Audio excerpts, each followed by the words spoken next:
പൃഥ്വി, പൃഥ്വി,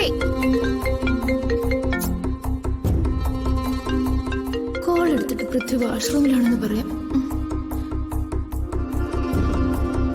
ശ്ശോ. ആ.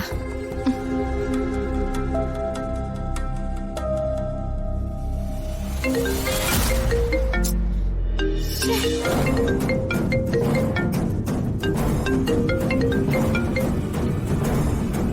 എന്താ നിനക്ക് ഫോൺ എടുക്കാൻ ഇത്ര താമസം? നീ കുറച്ചു നാളായി അഹങ്കാരം കാണിക്കാൻ തുടങ്ങിയിട്ട്. ചെയ്യുന്ന ജോലിയിലും ഉത്തരവാദിത്വമില്ല. സമയത്ത് റെസ്പോണ്ട് ചെയ്യാനും വയ്യ. നീ ആരാണെന്ന് എന്റെ വിചാരം? താൻ ആരാന്നോട് തന്റെ വിചാരം? താൻ വിളിക്കുമ്പോ ഇതിനോട് പൃഥ്വി ഫോൺ എടുക്കുന്നേ? ഒരു കോള് ചെയ്താൽ പാലിക്കേണ്ട സാമാന്യ മര്യാദ പോലും അറിയാത്ത താനൊക്കെ എന്ത് മനുഷ്യനാ? ഏതാണ് ഈ മേനോൻ? ഞാൻ കോൾ എടുത്ത ഉടനെ അവൻ പൃഥ്വി വഴക്ക് പറയാൻ തുടങ്ങി. മരത്തലേ കഴുത. 10 പൈസയുടെ ബുദ്ധി ഉണ്ടാവും. Hello sir. ഹലോ.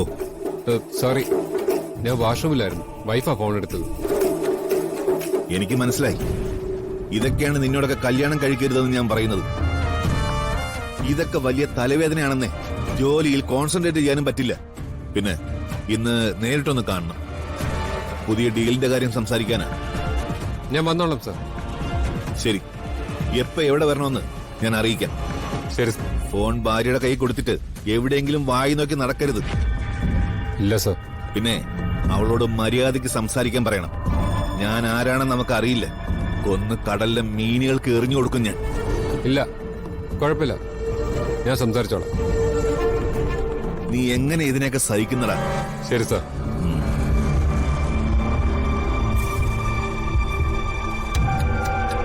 നീ എന്തിനാശി എനിക്ക് വന്ന് കോൾ എടുത്തത്? അത് ശരി, ഇപ്പൊ ഞാൻ കോൾ എടുത്തതാണോ കുറ്റം? എന്റെ ഉറക്കം കളഞ്ഞ് കോൾ വന്നപ്പോ ഞാൻ എടുത്തതാ. എനിക്ക് വന്ന കോൾ അത് താൻ എടുത്തത് എന്തിനാണെന്നാ ചോദിച്ചത്. പൃഥ്വിക്ക് വന്ന കോൾ ഞാൻ എടുത്ത എന്താ കുഴപ്പം? ഞാൻ പൃഥ്വിയുടെ ഭാര്യയല്ലേ? ശരി, കോൾ എടുത്താൽ അറ്റ്ലീസ്റ്റ് മര്യാദയോടെങ്കിലും സംസാരിക്കണ്ടേ? ആരാ എന്താണെന്ന് അറിയാതെ താൻ എന്തൊക്കെയാ വിളിച്ചു പറഞ്ഞത്? അയാൾ നമ്മുടെ ലോജിസ്റ്റിക് കമ്പനിയുടെ വലിയൊരു കസ്റ്റമറാണ്. ഒരു കൺസൈൻമെന്റ് കാര്യം ചോദിക്കാൻ വേണ്ടി വിളിച്ചതാ.